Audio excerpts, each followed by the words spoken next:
আসসালামু আলাইকুম বন্ধুরা, আজকে হঠাৎ করে প্ল্যান করলাম যে মাওয়া যাব, মাওয়া গিয়ে মাওয়ার ইলিশ খাবো। তো যে ভাবনা সেই কাজ, অফিস থেকে গাড়ি নিয়ে বের হয়ে গেলাম আমি এবং আমার সাথে আমার কয়েকজন কলিগ। তো ঢাকা থেকে মাওয়ার উদ্দেশ্যে রওনা দিয়ে ফেলেছি অলরেডি বিকেলে। তো দেখতে পাচ্ছেন আজকের বিকালটুকু অনেকটি ফাঁকা, বা গাড়ি বা জ্যামজট কম। আমরা ঠিক বিকেলের দিকে রওনা দিয়েছি। বিকেলের আবহাওয়াটা অনেক সুন্দর থাকে, বা বিকেলের রোদের তাপটাও কম থাকে, যে কারণে বিকেলে রওনা দেওয়া আমাদের। তো আপনারা চাইলে সকালের দিকেও রওনা দিতে পারেন। তো আমি আসলে এই মুহূর্তে আছি মহাখালীর রাস্তাঘাটের অবস্থা দেখছেন যে আজকে আসলে জ্যাম একেবারে নাই বললেই চলে। অন্যদিন কিন্তু এত পরিমাণ জ্যাম থাকে মহাখালীর বাস স্ট্যান্ডের আশেপাশে, তো আজকে কিন্তু একেবারেই জ্যাম কম। ঢাকা থেকে আপনারা যদি বাসে করে মাওয়া যেতে চান তাহলে আপনাদেরকে আসতে হবে গুলিস্তান এসে অনেক ধরনের বাস পেয়ে যাবেন, যেটাতে করে আপনারা মাওয়া ঘাট পর্যন্ত যেতে পারবেন। মাওয়া ঘাট পর্যন্ত আসলে যাওয়া যাবে না, আপনারা মেইন রোড থেকে অটোতে করে আপনাদেরকে মাওয়া ঘাট পর্যন্ত যেতে হবে। তবে বন্ধুরা, মাওয়াতে এসে ইলিশ খেতে হলে অবশ্যই আপনাদেরকে দামাদামি করে ইলিশ খেতে হবে, এবং দামাদামিতে আপনাদেরকে এক্সপার্ট হতে হবে।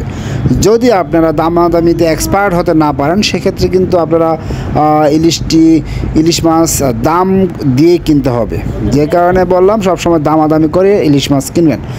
বন্ধুরা, আপনারা দেখতে পাচ্ছেন যে সন্ধ্যা হয়ে গেছে আমাদের। তো যে কারণে আপনারা আসলে বিকেলে রওনা না দিয়ে আপনারা যদি দুপুরের দিকে বা সকালের দিকে রওনা দেন তাহলে এখানকার সৌন্দর্য উপভোগ করতে পারবেন। যাই হোক, আমরা আসলে মূলত আসছিলাম ইলিশ খাওয়ার জন্য, যে কারণে আমরা বিকেলে রওনা দিয়েছি। তো আমরা চলে আসছি মাওয়া ঘাটে এসে এখন আমরা ইলিশ মাছ কিনবো, দামাদামি করব। তো আপনার সাথে থাকুন, দেখতে থাকুন। তো বন্ধুরা, আমরা দেখতে পাচ্ছেন যে মার্কেটে ঢুকে গেছি অলরেডি। তো মার্কেট থেকে এখন আমরা ইলিশ মাছ কেনার ট্রাই করব। দেখা যাক আসলে ইলিশ মাছ কিনতে পারি কি না।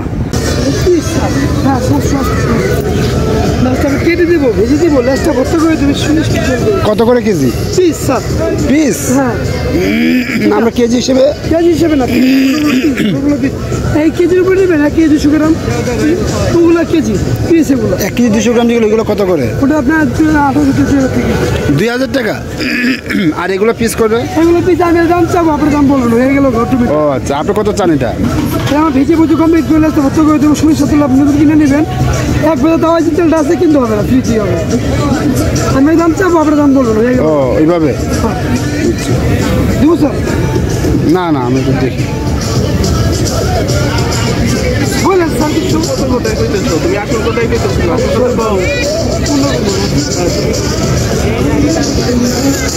হ্যাঁ দাম চাই সব কিছু কই দিব না, না চাই না, বলেন। আপনি এটা বললে আপনার কত 100 টাকা কইতেছে, কিন্তু আসল কথা কইতেছে 1100 পিস। কত দিবেন? দাম আছে না? না আমরা দেখি ভাই, দেখি। তাহলে কেমনে খাওয়া? চলো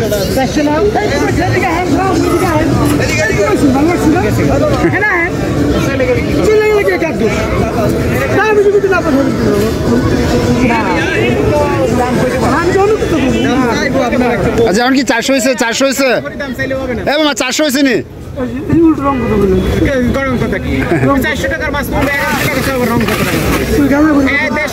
আচ্ছা দেখ। হ্যাঁ আচ্ছা, আসেন। আচ্ছা আমরা দেখি, উনি চিনে নাই। 400 টাকাটা তুই 600 চাইতে পারো, তুমি 400 টাকা 1100 চাইতে পারো। খালি কইলেই হয় না? মাছটা দাম করলেন 400 টাকা। আপনি তো বললেন 1100। মাছ তো 1100 টাকা মাছ না এটা। 1100 হবে। মাছ কেটে দিবেন, ভেজে দিবেন, মশলা দিবেন, গ্যাস করবেন, মাছ কাটবো। আচ্ছা আমরা দেখি, চলো। কত করে ওই যে পিস? কত করে পিস? কত করে এগুলা? এই বেঞ্জি ভাই কত? 650 কইছে। এই বাবুর ভাই, কি আপনারা তো হারা যেতেছেন? আসেন, মাছ তো নিয়ে নিতেছি, আসেন। নয়ন সাহেব তো সেই গরম হয়ে গেছে।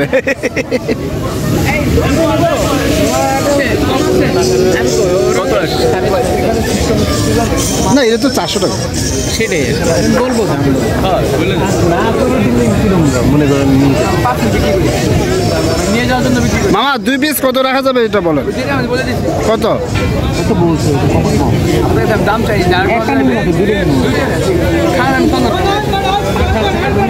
খান আমি সম্মান করলাম, কিন্তু আপনি দাম যখন একটা লোক বইলে দেয় তখন আর স্পেয়ার কিছু রাইখে বলেন যে কোনো ব্যবসায়ী দুইটা 1000। আচ্ছা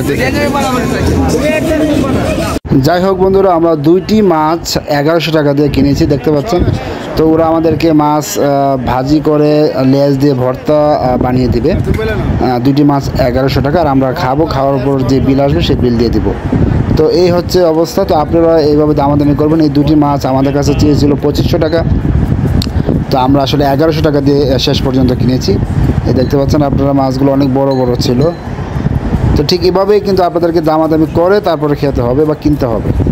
সাথে যদি আপনারা আবার বেগুন ভাজা খেতে চান, সেক্ষেত্রে আপনাদেরকে আলাদা করে বেগুন ভাজা বা বেগুন কিনতে হবে, বা ওদেরকে বললে ওরা আপনাদেরকে বেগুন পিস আপনাদের সামনেই ভেজে দিবে, এবং আপনাদেরকে সরিষার তেল কিনতে হবে আর বেগুন কিনতে হবে। এই হচ্ছে আপনাদের অবস্থা।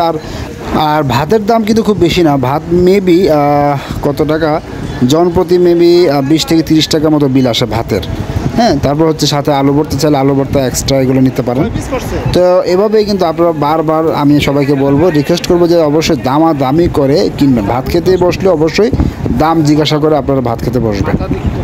আপনারা যে খাবেন, খাওয়ার পর ঠিক কত টাকা বিল আসবে সেটা বোঝার জন্য আমি আপনাদেরকে একটি চার্ট দিয়ে দিচ্ছি।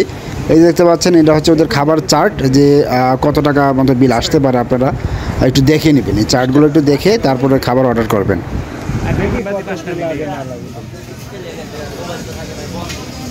আলহামদুলিল্লাহ আমাদের খাবার চলে আসছে। দেখেন, আমি আপনাদেরকে একটু দেখাচ্ছি।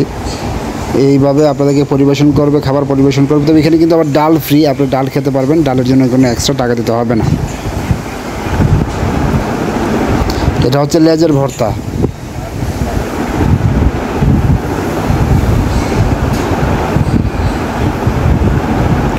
কেমন লাগতেছে? অস্থির। খাওয়া দাওয়া শেষ করে আমরা আবার ঢাকার উদ্দেশ্যে রওনা দিলাম।